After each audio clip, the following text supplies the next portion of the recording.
this is your first time on my channel, I'm a stay-at-home mom who loves to crochet, and I'm working on starting a small business called Cat Cake Crochet.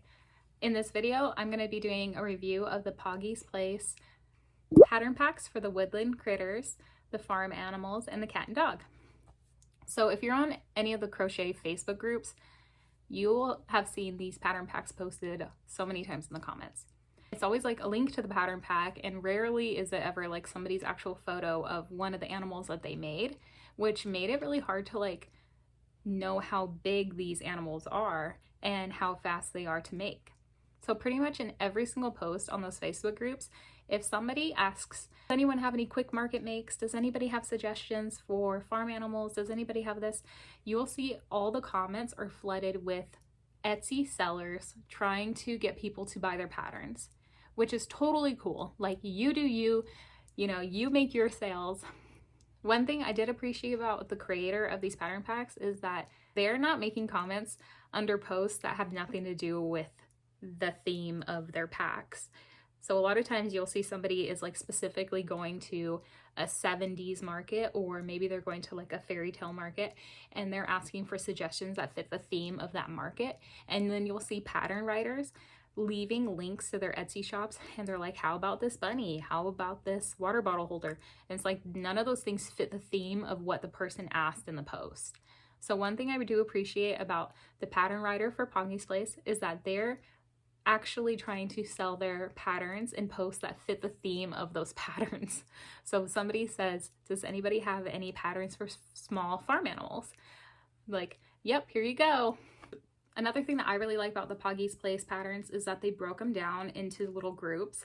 So if you're looking for a bundle that just has like the Easter patterns, you can buy that separately without having to pay more for buying like the entire pack that has all the patterns. And there's quite a few groups. So as you can see, they have a lot of patterns and they have quite a few pattern packs, and it's really cool the way they broke it down and included the same pattern in separate bundles that fit that theme. So if you just want birds and you don't want to get all the separate packs, there's just a bird pack. Or maybe you want the cows but you don't want to get the farm animal pack, there's just a cow pack. So I purchased the cat and dog pattern pack, that was $2.99, the Woodland Creatures pattern pack, that was $5.99, and the farm animals pack, that was also $5.99. which was a total of 14 different designs, and out of those 14 designs, I made 9 of them. So I also want to quickly talk about the way the patterns were written.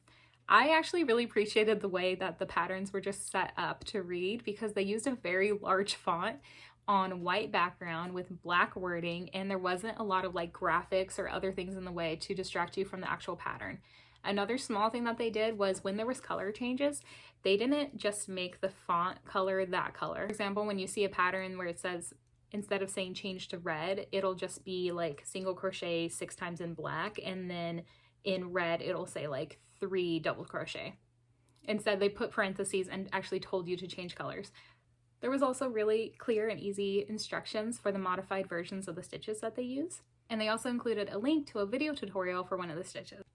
So because I see these patterns marketed so often towards people who are market prepping for how fast and easy they are to make, I will be ranking them 1 out of 5 stars. I'll be giving the pattern 1 star if the instructions are clear and easy to follow. I will be giving the pattern another star if the end product looks like the example photo. Giving the pattern another star for how market friendly it is to make, as in, is there a lot of embellishments you have to do after it's stuffed? Is there a lot of pieces to sew on? Is it easy to start and finish in one sitting? I will be giving the pattern another star if it's under half an hour to make from start to finish. And I'll be giving another star for if the end product is cute and I like it. So from the farm animals pack, I made the spotted cow, the sheep, the pig, and the Highland cow. I actually have so many duplicates of these ones that I've made, but I have a toddler and she took most of them. So I made all of these animals using the Big Twist Posh yarn from Joann's and a 5mm hook. So the very first pattern that I made from these packs was the pig. And I picked this one first because it didn't have any color changes. It looked very basic, and also I love pigs and I think it's really cute. So the very first time that I made this pattern, it took me 30 minutes. I was not trying to go fast. I was not trying to go slow. I was just like reading the pattern, understanding it, and taking my time. And that is from starting the magic ring to finishing the sewing. I also made this pattern 4 more times, which I only have 2 of the pigs here because my daughter stole the other 2 and I don't know where they are. And after I made it a few times, my time started getting lower and now I can finish the pig in 22 minutes. This pig is about handheld size. He has a little curly tail. So my pig does look different than the example photo. I think I used a different size eyes in all of my animals just because personally I like this size of eye better. But also I did not follow exactly the nose shape that they went with inside the tutorial. You're supposed to make this flat nose shape that they give you instructions on how to make. And then while I was making that nose shape, I found that if you just pull on the stitches, you can create these kind of like holes where you're making increases into, and I like that much better because I don't have to go back and sew embroidery thread to make nostrils. And now I'm using that same nose technique on other pig noses that I'm doing. This is not inside that sample pack, this is just a random pig head that I made. So I actually am really surprised with how big this pig is. I thought inside the sample photos that they were really tiny. I'm not sure what kind of yarn they were using. So inside of the instructions, they said that they were using a bulky weight 6 yarn, and all of the animals inside the pattern packs, the photos make them look very, very small. I made all of mine with Big Twist Posh, and I'm pretty surprised with how big they turned out. Little pig, even though this is the pattern that I made the most of so far, I'm gonna give it a 4.5 out of 5, and that's just because the snout is a separate piece that you have to make and then sew on. So this sheep pattern was one of the ones that I was very excited to make. I think it's so cute. Look at his little tail. And the sheep from start to finish took me 24 minutes. Absolutely love it. Little sheep, I'm gonna give it 5 out of 5. Super fast, super easy to make. Next, I made the spotted cow.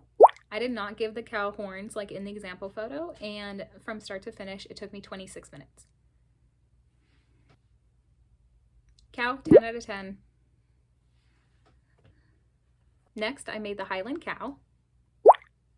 This one was my very first time ever doing little head loops, which I think they're really cute and it's such a fun technique to add to your plushies.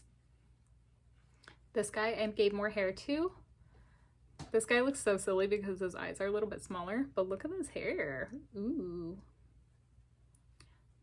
The cow I had no issues with. Little cow, I'm gonna give it a 5 out of 5.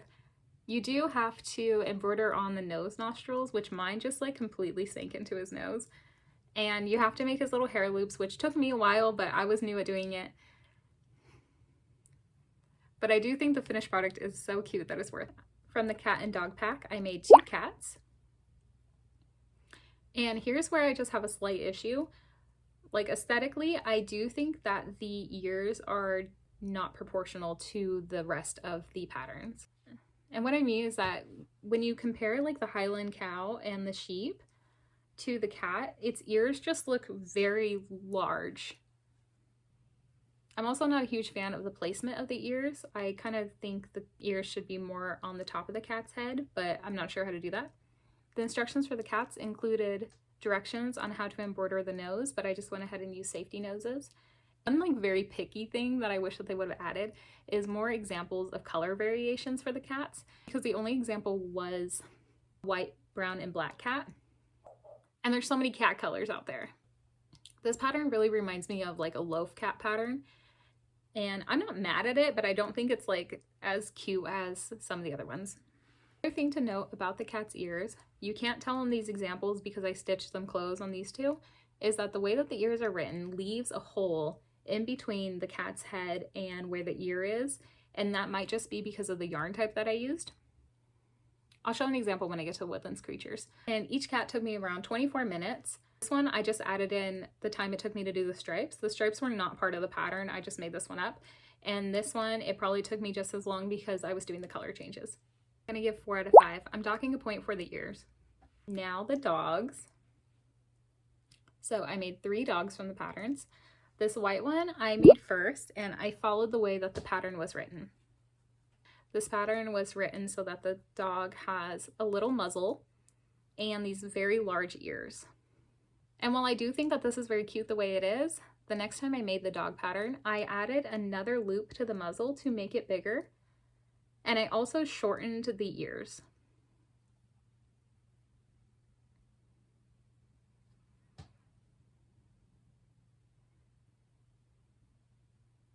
One thing I will say is that they recommend using a smaller safety eye as a nose for some of these patterns. And you have to pay attention to when you're putting on the safety nose, because on top of these modified stitches, a couple of times my nose just fell off. So the next time I made it, I just switched to a safety nose that I had, and I think it looks really cute. And here's all 3 dogs. From start to finish for the dogs, this took me around 25 minutes. So the little puppy, I'm going to give this version a 4.5 out of 5, and I'm going to give this version a 5 out of 5. This next one I think is probably the cutest pattern, and I will be making many more of these. It is this little owl. Now, these owls are the only pattern that I used a different type of yarn on. The bodies and the faces were made with Posh, but this golden color is Michael's Chanel Home Slim. But look how cute. Look how cute. This one is probably just my favorite out of everything that I made. It just looks so cute and perfect. And then we have his derpy cousin with the tiny eyes. Pattern, they also include instructions on how to do a different hairstyle for the owls, which I also thought was really cute. It just took me less time to do this version, and I think because of the hair loops and the beaks, this version took me 28 minutes. Little owl, I'm going to give 5 out of 5. So the next pattern that I made was the little bear. I honestly didn't think the example photo was like on the same cuteness level as some of the other patterns, so I wasn't that interested in making it, but I wanted to see how it worked up in the Posh yarn. So what I thought in the example photo was that the ears were too big and that they were too close together. So when I worked on my bear, I made his ears the same size, but the stitch that it tells you to attach the top of the ear to, I just did it as close to the edge as I could, and this is the way the ears turned out. And this one has the hole showing inside the ears that I was trying to tell you in the cat pattern. The ears are made the same way, and this is what happens with the Posh yarn. You get this hole. You get a hole in between the ear and the head of the bear. The ears are not sewn on, they're worked into the head. It is easy to sew it down with a needle and thread, but that means you have to get out a needle and thread and do it. I also think this bear should have had a little tail, and it would have been really easy for them to just use the same tail that they used for their sheep pattern. And the pattern also gives instructions on embroidering a bear nose, but I just used a little safety nose that I had. The bear pattern took me 27 minutes. I will be making more of these. I will probably just be attaching the ears and adding a tail. This is Editing Quinn popping in to say that I forgot to rank the bear. I'm going to give the little bear 5 out of 5. It was very fast and easy to make. The only add-ons that you do after you're done crocheting is embroidering the strip between the muzzle, and they actually do include instructions on embroidering strips on the feet to make him have separate little toes. I didn't do that part. I do recommend you adding on a little tail onto his bare butt. And if you use a thinner yarn like I did, you're going to need to tack down the ears. But overall, it was very fast. 5 out of 5. So in the Woodlands pack, you also get instructions on how to make a raccoon, a bunny, an otter, and a fox. And if you were going to compare all of the patterns so far with each other, I feel like the raccoon, the bunny, and the fox are the outlanders. Like, I think proportionally, they don't look the same as the rest of the patterns. And honestly, I just like wasn't too excited to make those. I also feel like the otter is a little bit strange. I don't know why. The otter to me just also looks strange, and I don't really know why. I think personally to me, it just kind of looks like his head is cut off and it looks kind of weird. So I didn't make that one. But I wanted to make one of the patterns that I didn't really like that much just to see what would happen. And I decided to make the fox.